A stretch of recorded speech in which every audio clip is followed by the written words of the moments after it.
আজকের সকালটা আমার জন্য ছিল খুবই ভয়ানক। জানো তো, খুব ছোটবেলা থেকেই আমি এই ইনজেকশন সিরিঞ্জকে ভয় করতাম। আমার প্রেগনেন্সির এখন 6 মাস চলছে। গতকাল গিয়েছিলাম ডক্টর চেকআপে। আর আগের মাসে আমার রক্তের হিমোগ্লোবিনের পরিমাণটা খুবই কম ছিল, তাই জন্য ডাক্তারবাবু বললেন আবারও নতুন করে হিমোগ্লোবিন টেস্ট করাতে। তাই দাদাকে আগের দিনই বলা ছিল, আর দাদাও সকাল সকাল চলে এসেছে।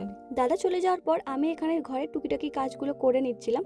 আর কতই না ভালো হতো যদি সত্যি এরকম তুড়ি মেরে কাজগুলো করা যেত, তাই না? তারপর সকালে মেডিসিনটা নিয়ে আমি মুড়ি খেয়ে নিয়েছিলাম। আর এখানে আমি বানিয়েছিলাম তরকারি ঝাল ঝাল। এরপর আমি রান্নাটা বসিয়ে নিয়েছিলাম, আর রান্নার মাঝে একটা ডিম সিদ্ধ করেও খেয়ে নিয়েছিলাম। আর এখানে আমি আজকে হালকা পাতলা রান্না করেছিলাম, কারণ বাড়িতে আজকে মা ছিল না। জানো তো, প্রেগনেন্সির 5 মাস মতো প্রায় আমি কিছুই খেতে পারতাম না, মানে যাই খেতাম বমি হয়ে যেত। আর এখন তার উল্টোটা, মানে ক্ষণে ক্ষণেই আমার খিদে পেয়ে যায় একটু পরপরই। গেল এখন 4টে মতো বাজে। আর এখানে আমি আমার বরকে দিয়েছি ফলটা কাটতে, কারণ ও খুব সুন্দর করে আমাকে ফলগুলো কেটে দেয়। খাওয়ার পর আমি বেরিয়েছিলাম একটু বাইরের দিকে ঘোরাঘুরি করতে, কারণ এই সময় তো হাঁটাহাঁটি করা ভালো। তাই আমি সকাল আর বিকালে একটু হাঁটাহাঁটি করতে বাইরের দিকে যাই। শীত তো প্রায় এসেই গেছে, আর দেখো শীতের সন্ধ্যা নামাটা কতটা সুন্দর লাগছে।